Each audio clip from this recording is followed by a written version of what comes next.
샬롬, 지난밤 평안하셨습니까? 가을의 기운이 물씬 느껴지는 8월 17일 화요일 한절 한 끼 시작합니다. 어제 정해진 본문을 보지 못했죠? 그래서 오늘은 그 말씀을 중심으로 은혜를 나누고자 합니다. 제가 기도원의 이야기를 묵상할 때 한 가지 중요한 질문을 가지고 보시라고 말씀드렸습니다. 기도원이 여호와의 사자를 처음 만났을 때 했던 질문이기도 하죠. 여호와께서 우리와 함께 계시면 어찌하여 이 모든 일이 우리에게 일어났나이까? 그 당시 이스라엘 백성들의 질문이기도 하고 오늘날 우리의 질문이기도 합니다. 그러면 앞으로 하나님께서 그 질문에 대해서 어떻게 구체적으로 응답해 주시는지 그걸 여러분들이 각자 찾아보시는 것도 새로운 은혜를 경험하실 수 있는 좋은 팁이 될 것 같습니다.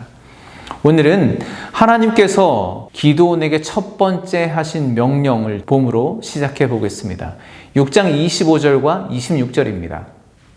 그날 밤에 여호와께서 기드온에게 이르시되 내 아버지에게 있는 수소 곧 7년 된 둘째 소를 끌어오고 내 아버지에게 있는 바알의 제단을 헐며 그 곁에 아세라 상을 찍고 또 이 산성 꼭대기에 내 하나님 여호와를 위하여 규례대로 한 제단을 쌓고 그 둘째 수소를 잡아 내가 찍은 아세라 나무로 번제를 드릴지니라 하시니라. 기드온이 이스라엘의 사사로서 공적인 사역을 시작하기 전에 먼저 해야 했던 것이 있습니다. 그것은 그의 아버지의 집에 있는 바알의 제단과 아세라 목상을 제거하는 것이었습니다. 저는 이 말씀을 보면서 가장 놀라웠던 것은 가나안의 우상이 예상보다 가까운 곳에 있었다는 것입니다. 기드온 아버지에게 바알의 제단과 아세라 목상이 있었다는 거예요. 아마도 이 우상은 그 성읍 사람들이 함께 섬기는 것인데 기드온의 아버지가 관리했던 것 같습니다. 이 말씀은 당시 이스라엘 백성들의 영적 상태가 어떠한지를 단적으로 잘 보여주고 있습니다. 이 명령에 기드온은 종 10명을 데리고 가서 하나님의 명령을 수행합니다. 우상들을 제거하죠. 그런데 그 일을 낮에 한 것이 아니라 밤에 몰래 합니다. 왜냐하면 혹시라도 밝은 대낮에 그 일을 했다가 성읍 사람들이 보기라도 하는 날에는 큰일이 날 게 뻔하기 때문입니다. 그게 두려웠던 거죠. 이걸 보고 어떤 분들은 아니 하나님의 일을 하는 사람이 보란듯이 대낮에 담대하게 해야지 소심하게 밤에 몰래 하는 게 뭐냐 그렇게 비난할 수도 있습니다. 그런데 저는 이것이 기드온이 할 수 있었던 가장 합당하고 최선이라고 생각을 합니다. 그리고 이어지는 말씀을 보면 하나님께서도 이러한 방법을 통해 또 다른 역사를 이루어 가시는 것을 볼 수 있죠. 종을 10명이나 데리고 갔다는 것은 바알 제단과 아세라상이 결코 작지 않았음을 짐작해 볼 수 있습니다. 그리고 거기에 또 하나님께 번제를 드리라고 했으니까 결코 짧지 않은 시간이 소요됐을 것입니다. 그런데 그걸 모두가 보는 대낮에 한다는 것은 하나님의 명령을 완수하기에는 불가능한 일일 수도 있었다는 거죠. 아무튼 그렇게 밤사이 바알 제단과 아세라상이 없어진 것을 발견한 성읍 사람들이 기드온을 잡아 죽이겠다고 요아스의 집으로 쳐들어옵니다. 그런데 28절을 보니까요. 그 성읍 사람들이 아침에 일찍이 일어나 본즉이라고 기록하고 있습니다. 저는 이런저런 상상을 해봤어요. 아침이 일찍 일어나 보았다? 그 사람들은 도대체 왜 아침 그 이른 시간부터 우상을 찾았을까? 우리가 새벽 기도하는 것처럼 아침 일찍부터 그 우상들에게 절하며 섬겼었던 걸까? 아니면 그렇게 일어나자마자 보일 정도로 우상이 가까이 있었나? 여러 생각을 해보게 되었습니다. 어쨌든 여러분, 기드온이 회파한 바알 제단과 아세라상은 그 성읍 사람들의 삶 속에 아주 가까운 곳에 있었다는 것을 우리가 알 수가 있습니다. 마음으로도 그랬고 물리적인 공간으로도 아주 가까운 곳에 우상이 존재했었다는 거죠. 성읍 사람들은 요아스에게 달려와서 아들 기드온을 끌어내라고 말합니다. 그러면서 하는 말이 그는 당연히 죽을지니 이는 바알의 제단을 파괴하고 그 곁에 아세라를 찍었음이라. 저는 또 이상한 생각이 들었습니다. 아니, 우상을 무너뜨린 것이 같은 마을에서 살아가는 청년을 죽일 정도로 잘못된 일인가? 당연히 죽을 일인가? 그들은 우상을 없애버린 기드온을 당연히 아무 거리낌 없이 죽이려고 달려들고 있습니다. 왜 그런 일을 하게 됐는지 자초지종을 들어볼 생각도 하지 않았습니다. 그들이 기드온을 죽이려는 명분은 모세 율법에 근거한 것도 아니고 그저 자기들이 섬기는 우상을 무너뜨렸기 때문입니다. 그들은 명색이 하나님의 백성이지만 이미 그들의 판단 기준은 하나님의 말씀이 아닌 지가 오래되었습니다. 뭐가 잘못되어도 단단히 잘못된 것이죠. 그때 요아스가 말합니다. 31절입니다.